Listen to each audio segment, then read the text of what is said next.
মন কেমনের বৃষ্টি। লেখনীতে পুষ্পিতা প্রিমা। পর্ব সংখ্যা ১৯। রিক আসলো।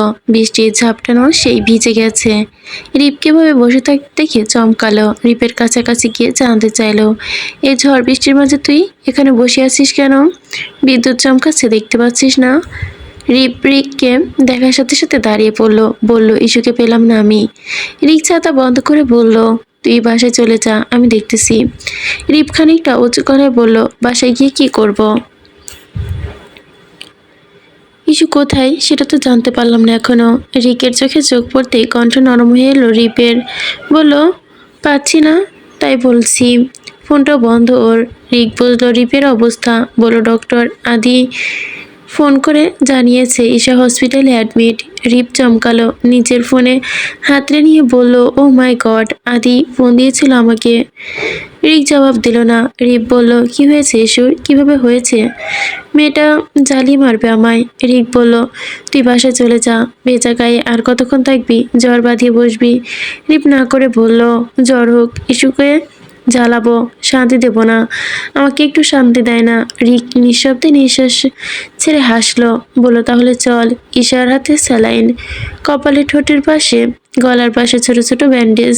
নিস্তেজ হয়ে পড়ে আছে সে, মুখে ক্লান্তির ছাপ, অসুস্থতার ছাপ। অল্প সময়ের মাঝে চোখের নিচে দাগ পড়ে গেছে। বুড়ো কুঞ্চন করে তার মেডিকেলের রিপোর্ট দেখছে আদি। একজন নার্স তার পেছনে দাঁড়ানো, বলল, স্যার, পেশেন্ট এর রিলেটিভস এসেছে, পারমিশন দিব? আদি মাথা নাড়ালো। রিপ ঢুকে পড়লো। আদি ঘাড় ফিরিয়ে রিপকে দেখে হাসলো, বলল, ফোন কোথায় ছিল? কতবার কল দিয়েছি, ভেজা শার্ট পরে বসে আছিস কেন?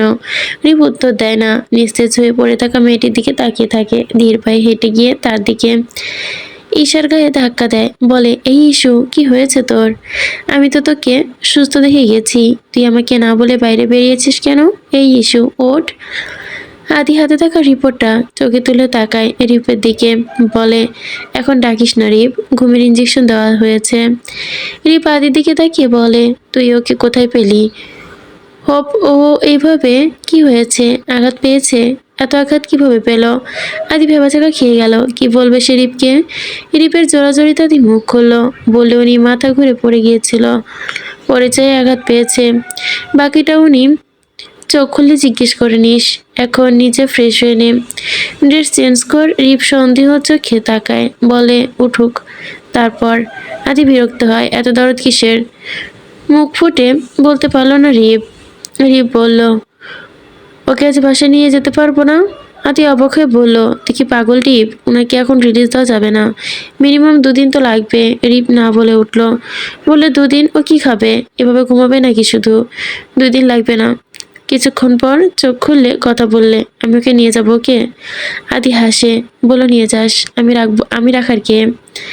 আদি দাঁড়ালো না, গটগট পায়ে হেঁটে বেরিয়ে গেল। রিপ আদি যা দেখলো, এত রাগ করার কি আছে? সে ভুল কি বলল? ইস্যু কেন এভাবে এখানে পড়ে থাকবে? রিপ ভেজা রুমাল ছেড়ে মুখ মুছল, টুলে বসে পড়লো মেয়েটার মাথার পাশে। কেবিনের জানালার কপাট খুলে দিল সে, আবার ঢুকে এসে বসলো। জানালা দিয়ে হু হু করে বাতাস ঢুকছে, ঠান্ডা বাতাস শরীর ঠান্ডা করে দিচ্ছে। রিপের ভেজা চুল উঠতে চাইল, তবে অবচেতন মেয়েটি। কয়েকটা উঠো চুল এসে মুখের ওপর পড়ে আছে। মেয়েটি যদি চেতন থাকতো তাহলে কি খুব বিরক্ত হতো? না, হাত দিয়ে সরিয়ে দিল না। রিপ হাত বাড়ায়, আলতো হাতে সরিয়ে দেয় চিকন চাকন কয়েকটা, আলতোভাবে হাতে সরিয়ে দেয় চিকন চাকন কয়েকটা উড়ো চুল। মেয়েটির মাথায় বালিশের কাছে হাতে ভর রাখলো, মাথার হাতের ওপর রেখেই বলল, শোন, আমার তৃষ্ণা মেটেনি রে ইস্যু, আমার গলা শুকিয়ে আছে এখনো, তুই কি পানি দিবি? কোনো আওয়াজ আসে না মেয়েটির থেকে। রিপ হাসে, বলে, দেখ, আমি ভিজে গায়ে এসেছি, আমার জ্বর হবে, আমি তোকে জ্বালাবো, মাথা টিপে দিতে বলবো, গরম চা করে দিতে বলবো, উল্টাপাল্টা করে বকবো, তোর মাথা খাবো, তখন তো তোর কষ্ট হবে। তার চেয়ে ভালো তুই এখন উঠে যা। এভাবে শুয়ে থাকলে কি ভালো লাগে আমার, বল? এভাবে কি আমি তোকে দেখতে অভ্যস্ত? ভালো লাগে না। ও টিস্যু, হঠাৎই সব ঠিক ছিল। আচ্ছা ঠিক আছে, উঠে বসছি। বসিস না, আর কথাও বলিস না, শুধু চোখ খুলে তাকা, একটু মুচকি হাস, আর কিছু লাগবে না। এই ইস্যু উঠবি না? রিপের বাজে বকবকানি শুনে রিক কেবিনের বাইরে থেকে আওয়াজ করে বলে, রিপ বাসায় যা, আমি আছি, যা ঠান্ডা লেগে যাবে। রিপ বিরক্ত করে বলে, আমি থাকি, তুমি চলে যাও। দা ভাই, বাসে এমনিতেও কেউ নেই, পরীক্ষাকে কাউকে না দেখলে কাঁদবে। রিপ বলে, কিন্তু তোর তো ঠান্ডা লাগবে। রিপ আবার জবান দেয়। চুপ করে বসে থাকে। তার সব রাগ গিয়ে পড়েছে এখন শুয়ে থাকা মেয়েটির ওপর। মেয়েটি তাকে কিচ্ছু বলে না, কোনো কিছু শেয়ার করে না তার সাথে, তার হাসি কান্নাগুলো শেয়ার করে না। এত পর কেন সে তাকে ভাবে? এতটা পর তো সে কোনোদিন নিজেকেও নিজে ভাবেনি।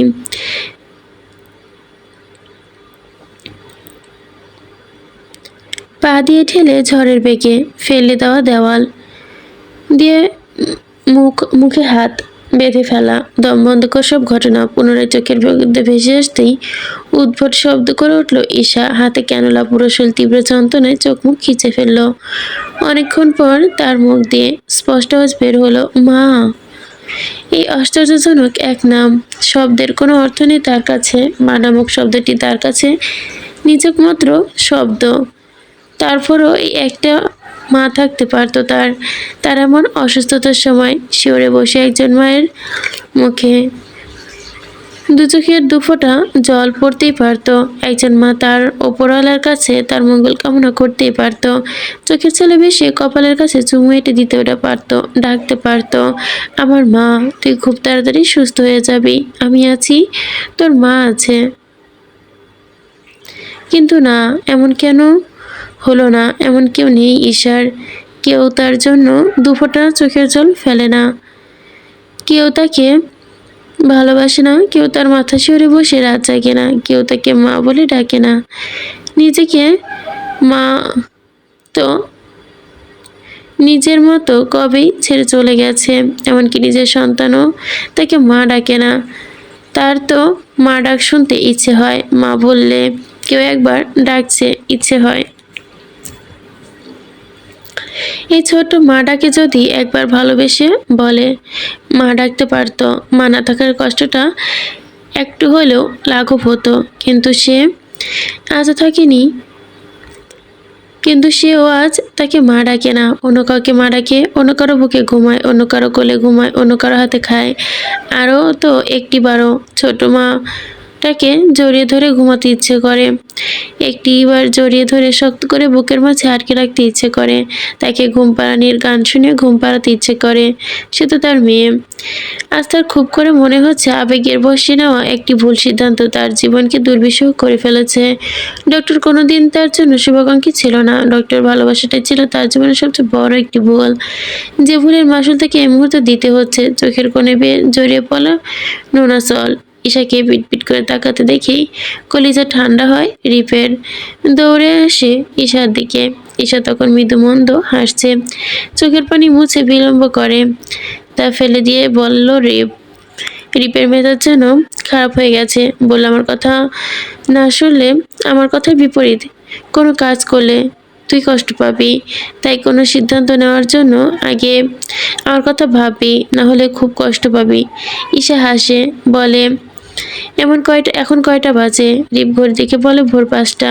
ঈশা অবাক হয়ে হাসে, বলে, এই জন্যই বলছি তোমার চেহারার এই হাল, ঘুমোনি সারা রাত। রিপ ধমক দিল, নিজের চিন্তা কর, আমাকে নিয়ে চিন্তা করতে কে বলেছে তোকে? ঈশা উঠে বসার চেষ্টা করে, রিপ পারে না তাকে উঠতে দিতে। রিপ বিরক্ত হয়ে বলে, তোকে কে উঠতে বলেছে? এত বাড়াবাড়ি কেন করিস? ঈশা ক্লান্ত ভঙ্গিমায় বলে, তুমি আমাকে এই অবস্থায় বকছো? আচ্ছা, একটু মিষ্টি করে কি কথা বলা যায় না? তা না। রিপ হাসলো, প্যাকেট থেকে খাবার বের করলো, বলল, বর্দা এনেছে বাসা থেকে, খাবে এখন? ঈশা নানা বলে উঠল, পরীর কি করেছে? রিপ পকেট খুলতে খুলতে বলল, রি আর ফিপি খুঁজছে পুরো বাড়ি, আর বর্দার সাথে চলে আসতে চাইছে। রাত হয়ে গেছে তাই আনিনি, দিনের বেলা আনবে, তোকে দেখে যাবে। ঈশা এবার সর্বত্র চেষ্টা করলো উঠে বসার জন্য, বলল, না না, পরীকে এখানে আনার কোনো দরকার নেই, আমি নিজেই যাব। রিপ কপালে ভাঁজ ফেলে বলল, আদি বলল তোকে আর 1-2 দিন এখানে থাকতে, একটা দিন পুরোপুরি থাকতেই হবে। তোর হাতে ভীষণ আঘাত লেগেছে, শরীর ভীষণ অসুস্থ তোর। তুই নাকি সবসময় টেনশনে থাকিস, কিসের এত টেনশন বলতো? আদি বলেছে তোকে মেন্টালি স্টেটিফি রাখতে। আমি বুঝি না ইস্যু, তোকে তুই তোকে তুই কি লুকাচ্ছিস আমার থেকে? কেন লুকাচ্ছিস? নিরাপত্তা ঈশান নিরুত্তর তাকিয়ে থাকে রিপের দিকে। রিপ তার দু হাত নিজের হাতের সাথে মিলিয়ে নেয়। আর কাকে বিশ্বাস কর, ভরসা কর তা বলছি না, কিন্তু রিপুদা রেখেছিস যাকে, তাকে চোখ বন্ধ করে করতে পারিস। তোর অতটুকু বিশ্বাস ভরসাযোগ্য। আমি হয়তো বা ইস্যু, আমাকে কখনো আঘাত দিস না। তোর তো আঘাত আমি মেনে নিতে পারবো না। প্লিজ আঘাত দিস না। পকেট থেকে ফোন তুলে নম্বর দেখে চোখ মুখ খুঁজে ফেলে। চুপ হয়ে যায় আদি। কনফারেন্সের সময় ইমি ফোন করলো। এখন কি হবে? ডক্টর সামাদ আর রাফিদ আদির দিকে উৎসুক হয়ে তাকিয়ে রইল। আদি, এনি প্রবলেম? আদি ভরকালো, লজ্জায় পড়ে গেল, মিনমিন করে বলল ইমির ফোন। সাদমান আর রফিক নীরবে একে অপরের দিকে তাকিয়ে হাসলো। আদি তাদের হাসির কারণ খুঁজে যেতেই আবারও ফোন এলো ইমির। সামাদাম হেসে ফোন সেরে আসুন সবার আগে ম্যাডাম। আদিবার সত্যি সত্যি লজ্জায় পড়ে গেল। কিছুটা দূরে গিয়ে দাঁড়ালো। নার্স কয়েকজন হাসলো তাদের কাণ্ড দেখে। আদি বেরিয়ে গেল রুম থেকে। ফোন কানে দিতে ফোনের উপর থেকে মেয়েলি কণ্ঠস্বর ভেসে এলো। মেয়েটা কোথায় ছিল? ফোনটা কোথায় ছিল আপনার? কতবার ফোন দিয়েছি? আদি হাসলো। জিভে কামড় দিয়ে বলল, সরি অ্যাকচুয়ালি আমি কনফারেন্সে ছিলাম। আদি, এখনের কথা বলছি না, তার আগের কথা বলছি। কাল সন্ধ্যা থেকে এখন অবধি তুমি নিজ থেকে একটাবার ফোন দাওনি, আমি দিলেও রিসিভ করনি। আদি তড়িঘড়ি ফোন কেটে নিজে থেকে কল ব্যাক করে বলল, এই তো দিয়েছি, নাও হ্যাপি? আমি না হেসে পারলো না, বলল, তুমি আমাকে রাগাতে দাও না আদি। কেন এমন তুমি? আদি হাঁটতে হাঁটতে নীরবে হাসলো, বলল, ইমি রাগ করলে আদির ওপর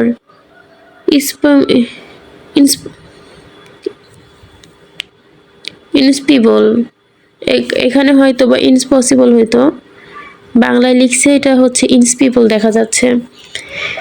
এটা হতেই পারে না। আমিও আদির সাথে তাল মিলিয়ে হাসলো। আদি বলল, ইমি তুমি ভালো আছো? আমিও হাসলো মৃদুভাবে।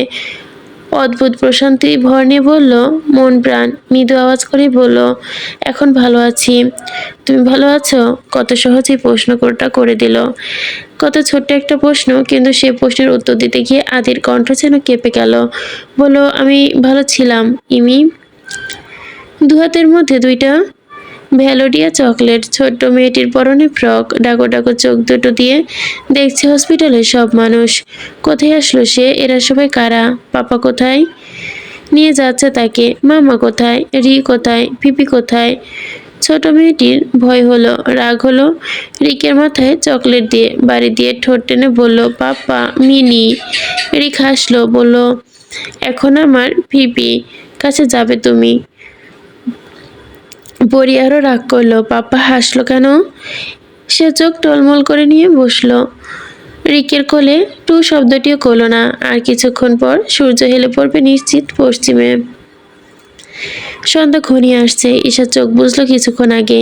রিপের মাথায় দুষ্টু বুদ্ধি চাপলো। কোলে থাকা পরীকে ঈশাকে দেখিয়ে বলল, তাড়াতাড়ি চুপি চুপি গিয়ে দাঁড়াও ঈশার বেডের পাশে। পরি ঈশার পাশে পায়ের কাছে গিয়ে কাজ ছেড়ে দাঁড়ায়। তারপর হেসে বেরিয়ে যায় কেবিন থেকে। আড়াল থেকে দেখে ঈশাপরীর কাণ্ড। রিকের ডাকে সে ছুটতে যায়। দেখে নেই ঈশাপরীকে। ঈশাকে চোখ খুলতে দেখে সে চলে যায়। পা থেকে বেয়ে বেয়ে হামাগুড়ি দিয়ে পরীর কাছে, ঈশার বুকের ওপর। ঈশা চমকায়, চিৎকার করে তাকায় পরীর দিকে। পরীর হাতে চকলেট দিয়ে ঈশাকে মারতে মারতে বলে, পিপি চকো চকো। ঈশা হাসলো, বলো, তুমি এখানে? পরী কি করে? পরী চেঁচালো, ডাকলো, সা। ঈশা হাসি মুখে তাকালো পরীর দিকে, ডাকলো, মা। পরীও হাসলো। ঈশা দেখলো কালো ফ্রক, গায়ে ছোট ছোট গোল করে কাটা চুল,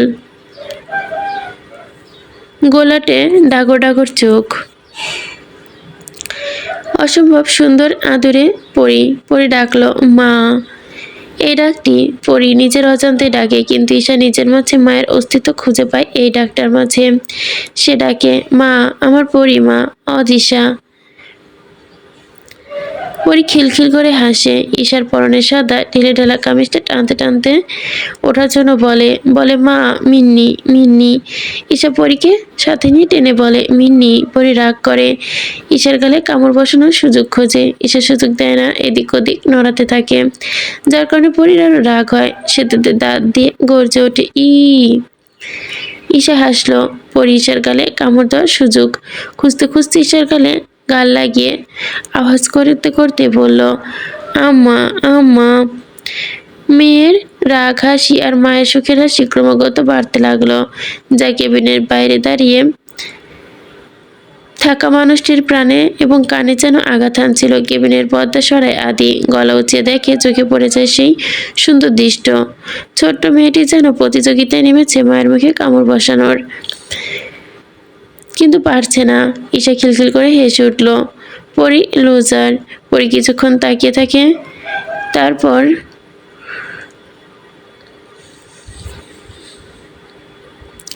ঈশার দিকে তাকায়। ঈশা তাকে পেটে শ্বশুরি দেয়, বলে, হাসো হাসো। পরি কাতুকুতু সহ্য করতে না পেরে রাগ দেখাতে দেখাতে হাসে। ঈশা যখন চরম মাত্রায় কাতর কুতুর দিতে থাকে, তখন পরি পুরোটাই কেবিন রুম ফাটিয়ে হাসলো। ঈশাও হাসলো। দুজনে হাসিতে মুগ্ধ হলো। অপলক তাকিয়ে দেখলো ডক্টর আদি চৌধুরী দুপায়ে গিয়ে কেবিনে ঢুকে। তখন হেসে চলেছে মা মেয়ে। ঈশার দু চোখ বন্ধ। হাসতে হাসতে তার চোখ দুটো বন্ধ হয়ে যায়। আদি আর এগোলো না, দরজার কাছাকাছি গিয়ে হেলান দিয়ে দাঁড়ালো। এই অপূর্ব দৃশ্য যদি ক্যামেরাবন্দি করে রাখা যেত। বেশ কিছুক্ষণ সময় পার করে সে নীরবতাভাবে প্রাণটির থেকে চোখ সরালো। আদির ফোনে ছবি তুলতেই চোখ সরাতে চোখাচোখি হলো বহুদিন পর। আদি আজ হাসলো না, মলিন চেহারায় ক্লান্ত চোখে চেয়ে রইল মেয়েটির দিকে।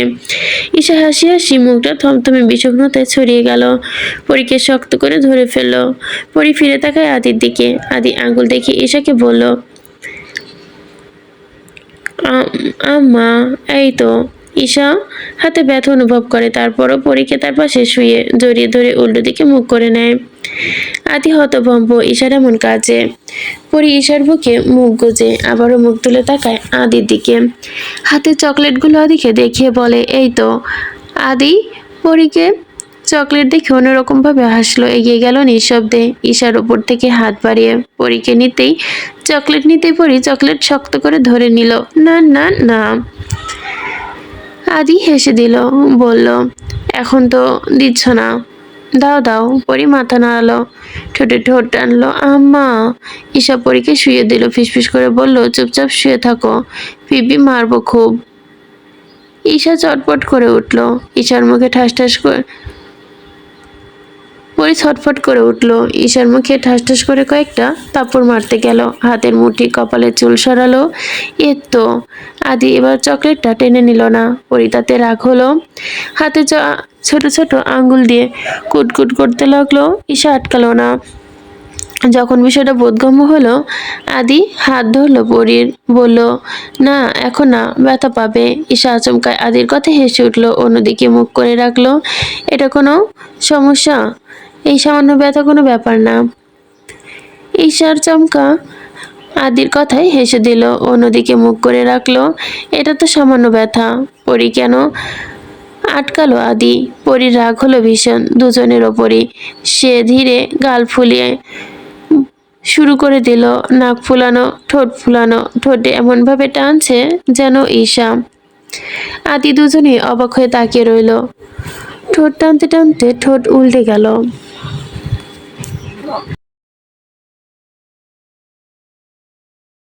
রাত 10টা।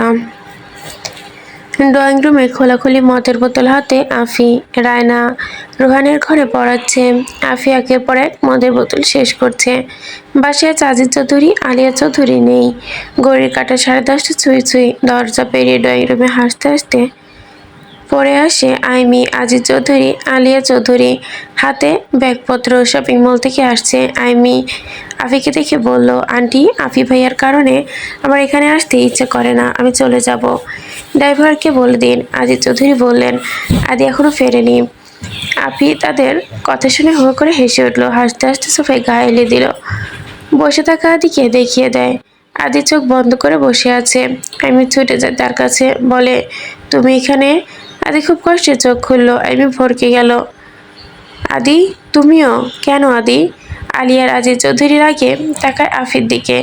আফি হেসে ওঠে। আমির কাছ থেকে নিজেকে ছাড়িয়ে রুমের দিকে টলতে টলতে চলে যায় আদি। আমি তার পিছু দৌড় দেয়। আদি দরজা বন্ধ করে দেওয়ার আগে আমি দরজা ঠেলে ঢুকে পড়ে রুমে। বলে, আদি, কেন তুমি ড্রিঙ্কস করেছো? তুমি বাচ্চা নও আদি। আদি আঙুল দেখিয়ে বলে, ইমি, আমার মাথা ঠিক নেই, তুমি যাও। আমি চেঁচিয়ে ওঠে, যাবো না, তুমি আগে বলো ড্রিঙ্কস কেন করেছো? এমি চিৎকার করে। আদির চোখ ধরে ইমি দুইবার বাহুতে ধাক্কা দেয়, দাঁতে দাঁত চেপে ঘর্ষণ করে। মেয়ের চোখে জল দেখে কিছু বলে না। বেড সাইড টেবিলে লাথি দিয়ে ছুঁড়ে মারে। আমি দৌড়ে গিয়ে আদিকে শক্ত করে জড়িয়ে ধরে শান্ত করতে চেষ্টা করে। আদি, কেন তুমি এমন করছো? আদি চুপ হয়ে থাকে, শান্ত হয়ে থাকে। ইমি মাথা তুলে আদিকে শান্ত করে। সে হাসে, বলে, কি হয়েছে? আদি চুপ থাকে। বেশ কিছুক্ষণ পরে আচমকা জড়িয়ে ধরে ইমিকে। নিচু স্বরে ইমিকে কাঁধে মুখ গুজে দিয়ে বলে, তুমি আমার সাথে অন্যায় করেছো ইমি। আমাকে ছেড়ে অন্য কাউকে বিয়ে করে নিয়েছো। তুমি আমার বিশ্বাস ভেঙেছো। তুমি আমাকে বোঝোনি ইমি। এর শাস্তি তুমি পাবে। আমার চাইতে বেশি কষ্ট তুমি পাবে। খুব বেশি কষ্ট পাবে আমি, খুব বেশি। আমি হাসলো, বলল, আমি বিয়ে করিনি, করব, আর সেটা তোমাকে। আজকে তো শপিং হলো, কিন্তু তুমি গেলে না। আর এখন বলছো ইমি আমাকে ছেড়ে অন্য কাউকে বিয়ে করেছো। এ কেমন কথা আদি? স্টুপিড।